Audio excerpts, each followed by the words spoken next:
Welcome to the program. We start with some news coming into us from the Tema port, where we are hearing that about 1,000 workers have laid down their tools to protest what they say is unfair treatment meted out to them. Correspondent Kwame Yanka is on the line with the latest.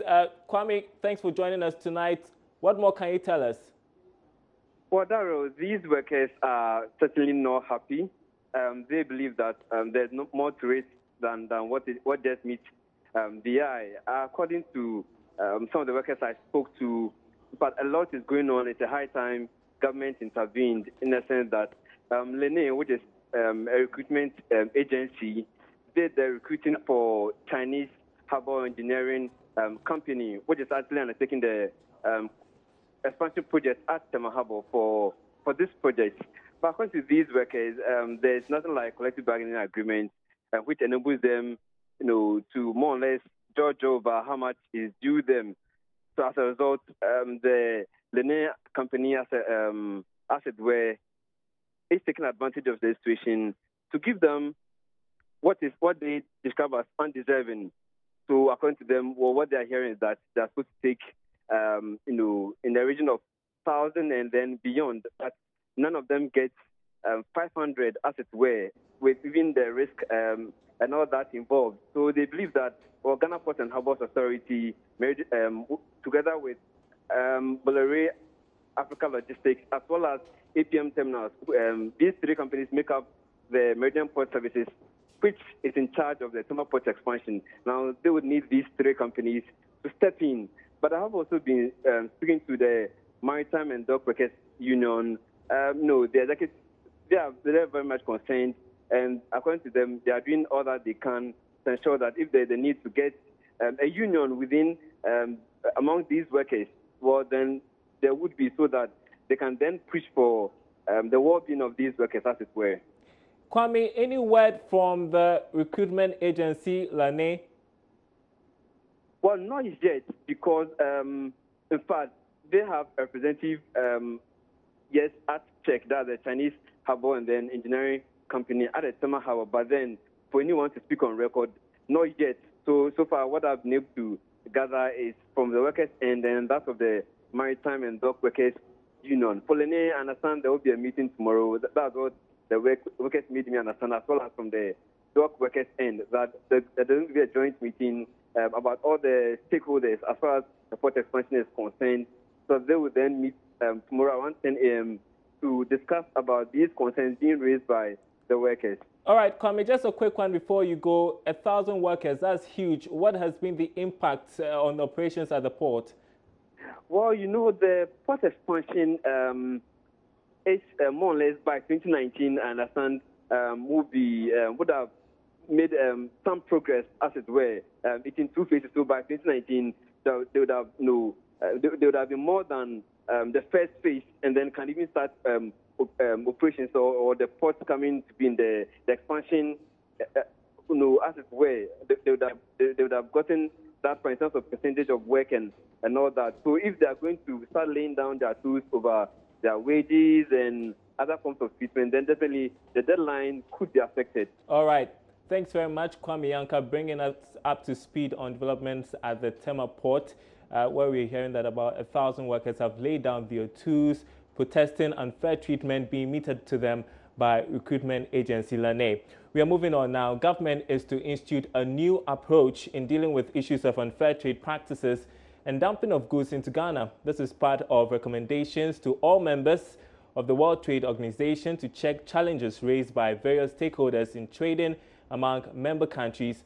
This was revealed by the Deputy Minister of Trade and Industry, Robert Ahum-Kalinsey, in an interview with Joy Business after addressing members of the Ghana-South Africa Business Chamber in Accra. There's more in this report.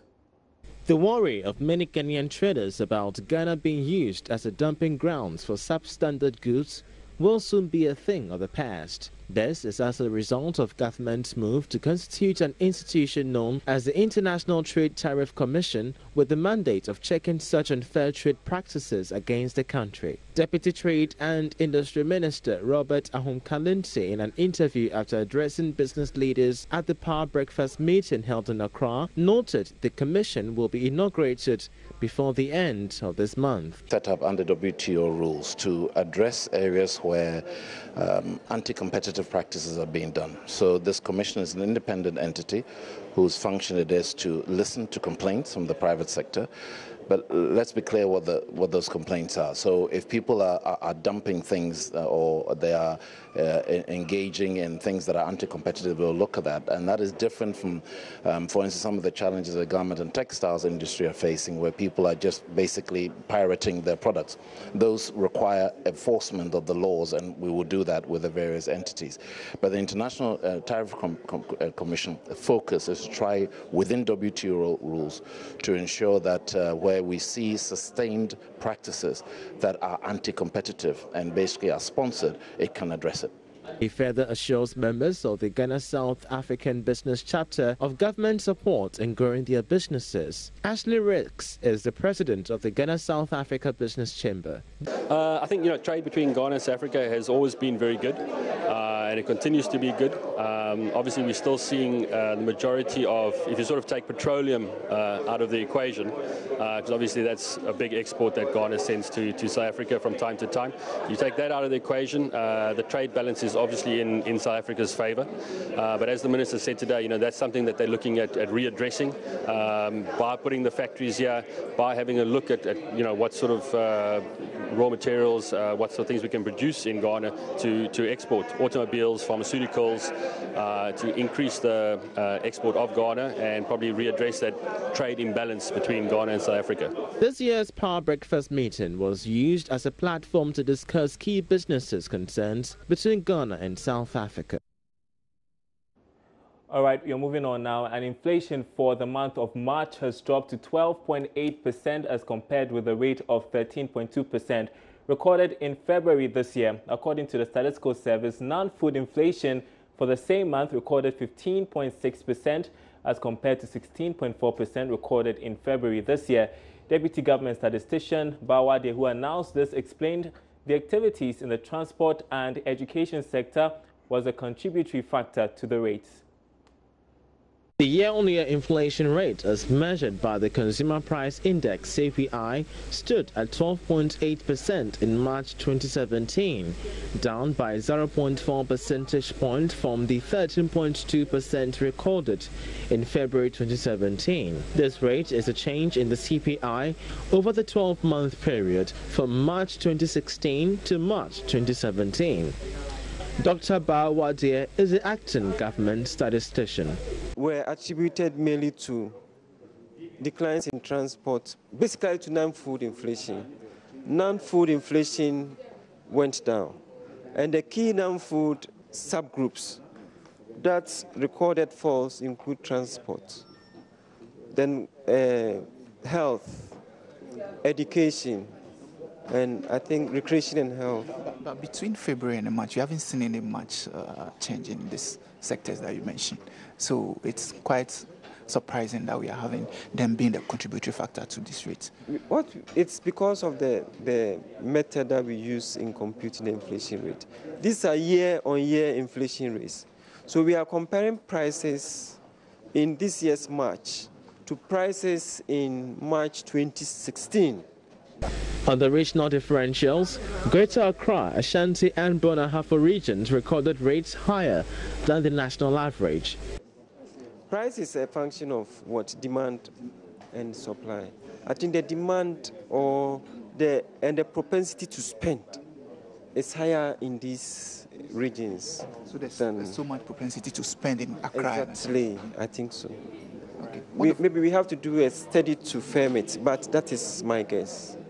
Yeah. Okay. So moving forward, are we expecting a higher rate of inflation or a lower? It depends on the policies and the effect of those policies, government policies on the markets. Okay. Particularly the market for consumer items and services. The CPI measures the change over time in the general price level of goods and services that households acquire for the purpose of consumption.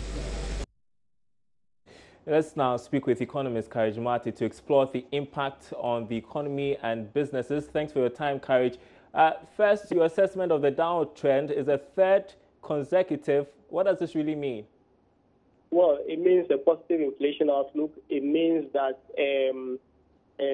increase that we've been facing on the rate of increase in the cost of goods and services will slow down, and it means that over a year's time, if this decline is sustained, then the real value of our take-home pay should be a lot more and should be able to sustain our purchasing activity. I think that this is the sixth consecutive month, even though this is the third that we've seen for this year, but this is the sixth consecutive month, and it shows the fact that things are improving in the area of inflation dynamics.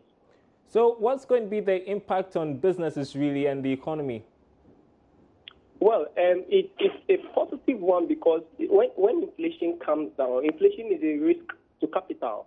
And once inflation is going up, businessmen do not like letting go capital for so long, especially the banks. So you notice that the banks tend to take a short-term lending perspective or horizon. Now, with decline in inflation, the banks and businesses can decide, or investors can decide to let go their capital a while longer. If that happens, that should support business case. That should support a longer-term investment decisions, and that should also help economic growth. Well, with the way things are going, do you anticipate a single-digit inflation? Is that possible? What do we have to do to get there? Well, from the look of things, I would not anticipate a single-digit inflation in 2017. I think the single-digit inflation is likely and very, very likely in 2018. What is looking now likely is that instead of hitting single digits by middle of 2018, we may as well hit it earlier than middle of 2018. So that's the indication based on the sustained decline we are picking up. But we must also remember that inflation pressure, exchange rate pressures we saw early part of this year could still hold sway and move inflation or limit the pace of decline that we are experiencing. All right, thanks for your perspective. That was economist Courage Marty. Corporate institutions are joining hands with Joy FM to support the needy in society as part of their corporate social responsibilities. The charity wing of the Access Bank, Access Women Network, for instance, this morning donated assorted items towards the annual Joy FM Easter Soup Kitchen. The team leader for the Women Banking Unit, Josephine Eva Arthur, spoke to Joy Business. Coming from Access Bank Ghana Limited, for Access Bank, women empowerment is key. We have an initiative called the W Initiative, which actually focuses on women. We empowering women. We inspire women, we connect women, we empower them to capacity building workshops, to financial and non-financial services. But what it is that we can't just be empowering women externally without actually focusing on empowering women within. So we also have the Access Women Network, which it's a platform that brings all the women in the bank together. So you can't work in a community or in the society that you don't give back. At the end of the day, if you find yourself in a society that is not really giving it best or being in its best form, you can't thrive as an institution or as an organization. So yes, it really means a lot to us because it goes a long way to sort of empower the economy that we are in, make people better off. That solidifies, the economy that we find ourselves in, so we'll be able to thrive as an institution. Ideal Trade, a subsidiary of Group Ideal, also donated 20 bags of tasty rice to support the Easter Soup Kitchen. Salasi Jan is Executive Director. Trade Limited, it's committed in giving back to the society as part of our core responsibility. We are very happy to be part of this honorable reasoning to give back to the society. And I would say we are glad and will be always ready that anytime Joy FM is ready to give out to the needy in this term of programs, we'll be ever ready to come in and help in giving out to the society. It's time to take a short break. You're watching Business Live. We'll be right back.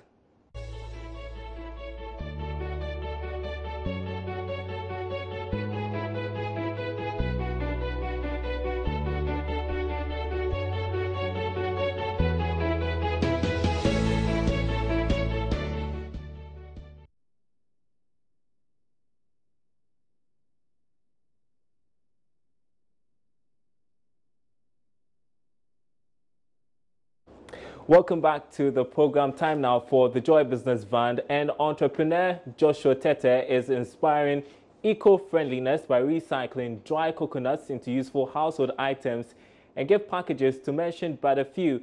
He's founder of startup company Akoshi, which literally translates as coconuts. How are the coconuts recycled and what inspired this innovation? We find out in today's episode of the Joy Business Van.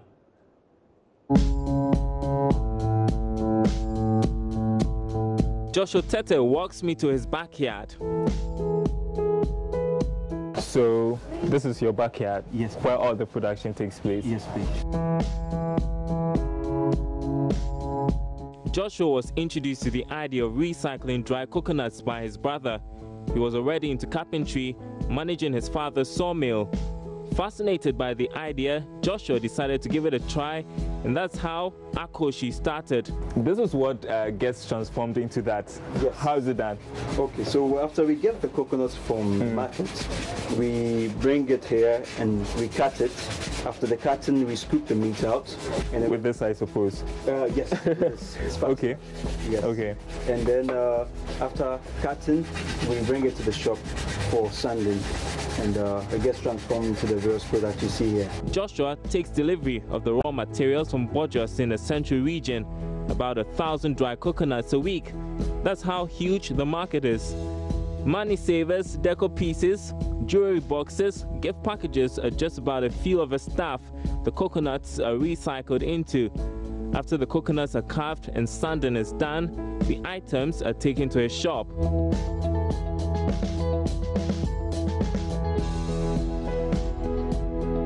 What's up? How are you? I'm good. Oh. How's everything going at the workshop? Everything is good. Everything is good. Some stuff? Yeah, I brought some money savers and, as usual, containers and some vases for you to do your magic on it for me. Nice. Charlie, the thing will come too. Yeah. So how are we doing these ones? You know. Should I do them like the animals? Yeah, animals, and then a bit of the. Do some owls. Yeah, not bad. Different kind of. Yeah. Joshua didn't want to leave his products at just that. So about a year ago, he partnered with creative entrepreneur Sena Ahaji to do some artwork on the carved items. At first, Joshua admits it was difficult to convince people to patronize his products, but that has changed a great deal along the way, and now they struggle to meet demand. The orders, it goes quickly. So there's the only 2 workers. The market is very huge. It's very huge. Yeah.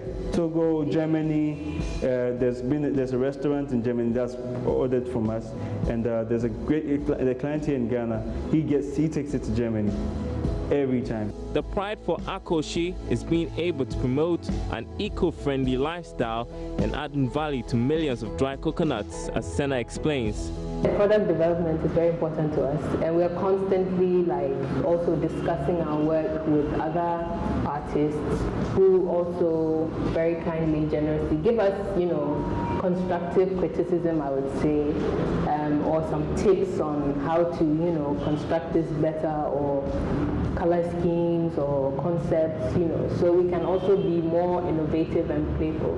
Because this is just the beginning. This is not like our final, so it's a journey. It's been a long 3-year journey, but Joshua believes they can do a lot more with the dry coconuts. What happens is that when we cut the coconuts, the food is actually sold to caterers because we don't have a production plant to tend to oil, to biscuits and stuff. So we are researching, So we are researching, we're researching. We praying that in future we can get a big land in Takoradi where we can get the products and then also do all these things, then use the fruit for the meat for the oil and other things, and then the shell for craft.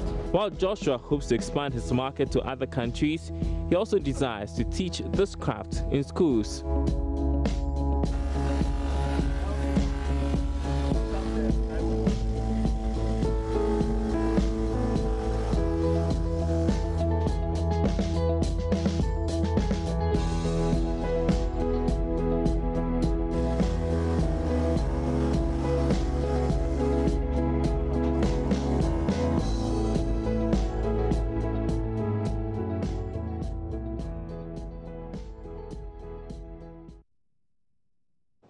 And that's real creativity. Well, you can watch a rerun of this episode of The Joy Business Van on the Marketplace tomorrow at 1 p.m.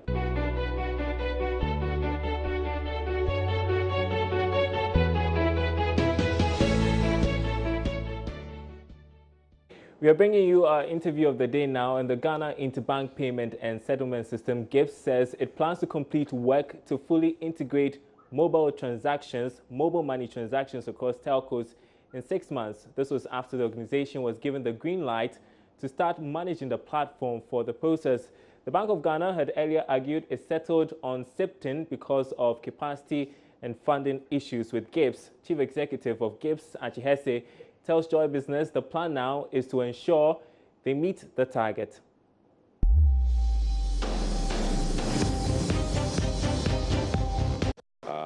Interoperability means so many things to so many people. So what we have done initially is to come out with the business requirements. What do we intend to achieve from this interoperability? We've come up with the initial requirements. We've shared it amongst all the various stakeholders, and we believe that we've come to the stage where we have a comprehensive list of business requirements, which will be when the following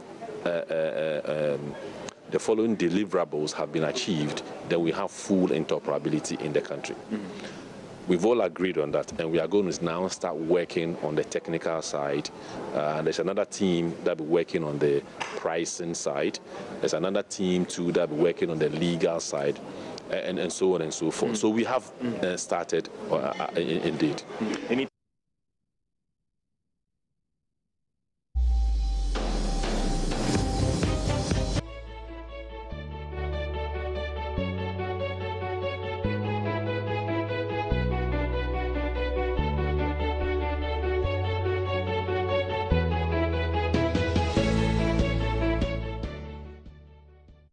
Time to take leave of you, but I want to remind you of a big conversation coming up with the Vice President Alhaji Mahmoud Bawumia. That's on the first 100 days of the Akufo-Addo government. It's on Monday, April 17, 2017.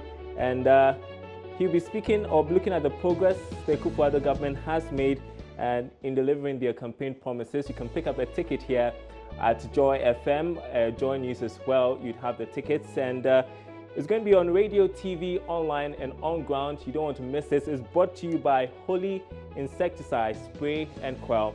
There's more business news on our website, myjoyonline.com/business. Stay tuned.